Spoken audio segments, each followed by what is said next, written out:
Hi guys, more stories of kizomba and semba.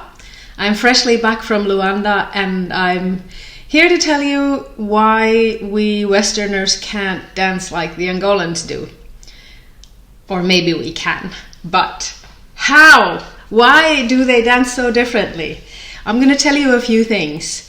How you can understand their dancing better and you can start to dance more like them. And it really boils down to a few things. First of them, what they always say to me when I'm in Luanda, we talk about this. I talk with different kinds of dancers, older and younger, but one thing they reflect upon is they admire the Westerners coming there because we already know so much about the steps and we can dance. But they say that the one thing that is often missing is the musicality, like understanding the compass of the music or the rhythmicality of the music. And this probably is just because we don't hear the music enough like they do. They grow up with it, so they've always been living in the rhythms of their kizomba and semba music and various types of musicality. So what to do about that? Well, whenever you have a dance class and somebody teaches you a sequence or a choreography or whatever techniques they teach, you are not supposed to just take that and copy paste on a music when you're dancing somewhere. This is what teachers often forget to mention separately. I know I don't always mention this separately, that whatever you learn in the dance class, take it and apply it to the song that you're dancing to, and you will adapt it. You will have to adjust it. That's what you're supposed to do. So when you have a very cadenced slow samba, you can use the steps that you learned for a more upbeat type of a music, but you adapt them differently to that song. You might not use all of the steps that you know. You pick the ones that fit that musicality. That's number one. The musicality is always the king in the music. If you are really in the music, it doesn't matter how many different kinds of steps you know. You're only going to use a few steps that fit that song. Right? Another thing that separates most Westerners from a lot of the Angolan dancers that we watch on YouTube and Facebook, all these fantastic videos of the dancers. Think about this. They're like super athletes in their 20s. They're young, they're all muscle, they're super fit. Their body control is outstanding. They don't sit around on their computers all day long like most of us do. And who are dancing in the West and in the North? Well, mostly people middle-aged and older. Very few younger people are drawn to closed embrace couple dances like kizomba. If you think about that, then you're not supposed to dance like the young kids in Luanda. They're different. But how you can adapt yourself to dance more like they do, besides musicality, is understanding the fundamentals of the dance. And now I'm talking about technical details, what you do with your body. There's a lot to think about, like the mental part, adapting, and the musicality, the artistic part, but the pure physical technical part, even if you're not, a super athlete in your 20s, you can still learn a lot of the techniques that make your dancing much more precise. And this, I would like to claim that this is the reason that the really good dancers, they often ask me to dance with them, like separately. Can we go somewhere and just dance? Like make a dance date so that we can just practice. And then maybe we make a video. Many of them ask this because I'm precise and I'm leadable, because I know these fundamentals. My technique is great. I'm not the best looking female dancer out there. I know that. I don't look like anything very special on videos. And this is why many of you may have been wondering, like, why would I be such a popular dance partner? It's the things that you don't know to look for, but I will tell you what they are, and you will know what to look for when you understand these things. The technicalities that make them so good on the dance floor, especially the leaders. I'm talking about the Angolan leaders mostly now. I'll talk about the followers in a minute. The leaders, first of all, they have an excellent axis control. Their core control is really solid. They don't lose their balance in any movement. They can rotate their bodies around their own axis, and they can control the partner when they're leading the lady around a tight axis. They can control that. And that has a lot to do with what they do with their body and where they place their feet. The foot placement, if it's 3 centimeters off or an inch off, 2 inches off to some place, that will restrict the movement. If it's correct, it'll allow the movement. And if it's a little bit incorrect, that'll put a limit to it. And you, either a leader or a follower, you will feel this. Whether you are the leader whose foot placement is not exactly right, you will know that you can never do that step that those guys can do, and you don't know why. And as a follower, if the leader's foot placement is slightly wrong, or if your own foot placement is slightly wrong, it just doesn't feel good. It doesn't feel right. It doesn't flow. So tiny things like foot placement, timing, like within musicality, there are lots of things to consider, like the rhythm, different rhythms of the dance, but also the timing. Tempo is just how fast the song is, like beats per minute. Then rhythms inside that song, there are different layers of rhythms that you can use for your dancing. And timing is what happens between, let's say, just to explain this really simply, like think that you have 2 beats of the music. Beat, beat, dun, dun. What you do between these beats, how you use your movements between these beats, that's your timing.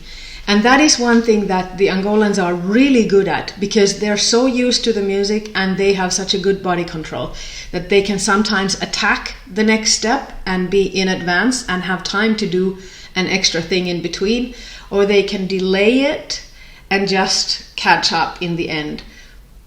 Timing. A good leader's timing can make the follower dance better.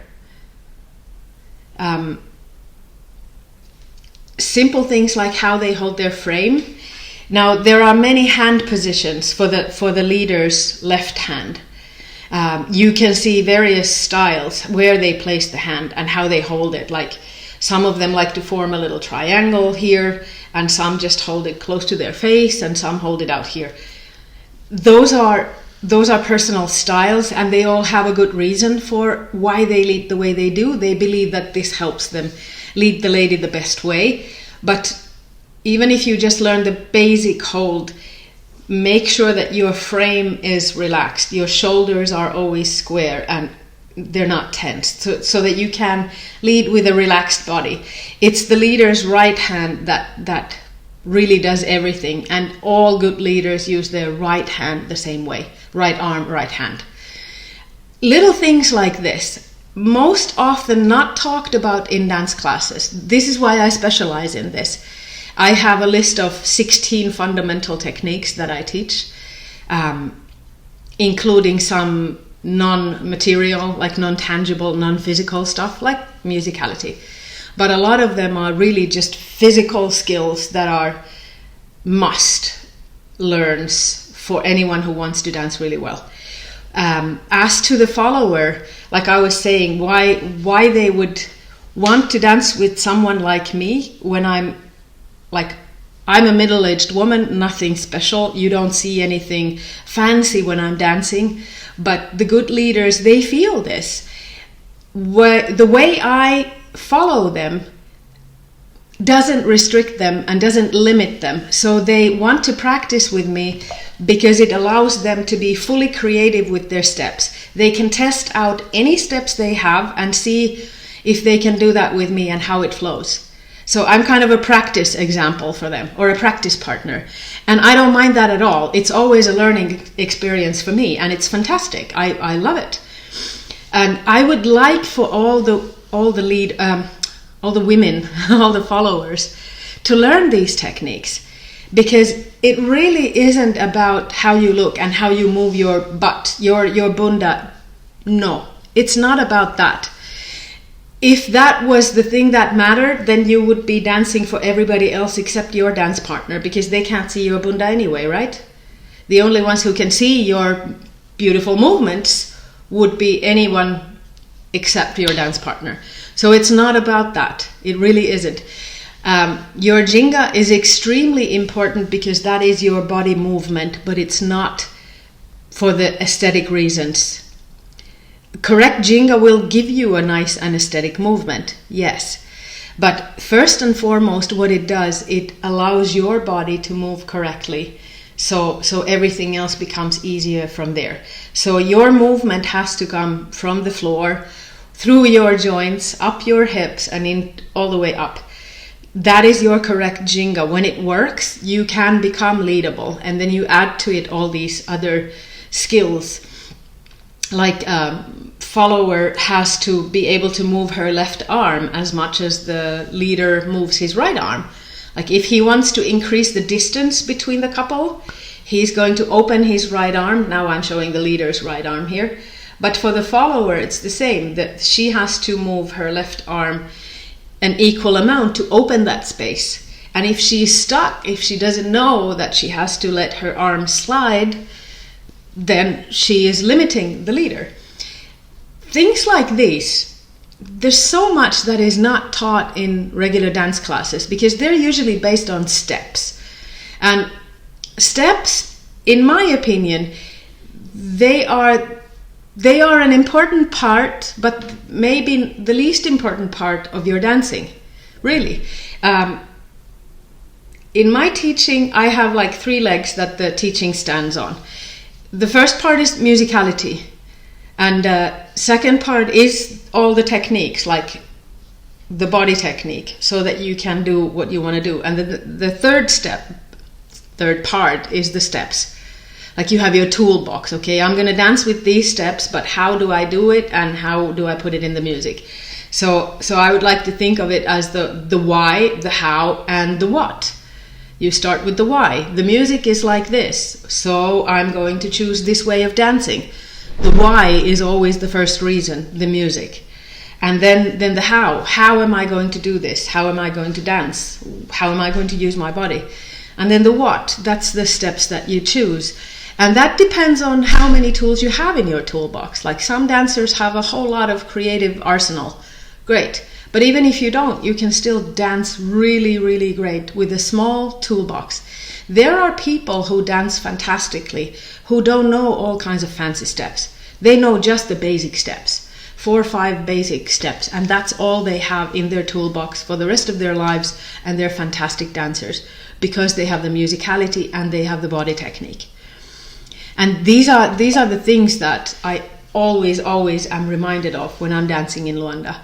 No matter how different the leaders are, they are super creative, they each have their style, but the fundamentals are always there. And they have to be the same because they're not, these fundamentals that I'm talking about, mostly, they're not dictated by the dance or the music. Most of them are dictated by the human body, and it's about the human biomechanics, how we do some things.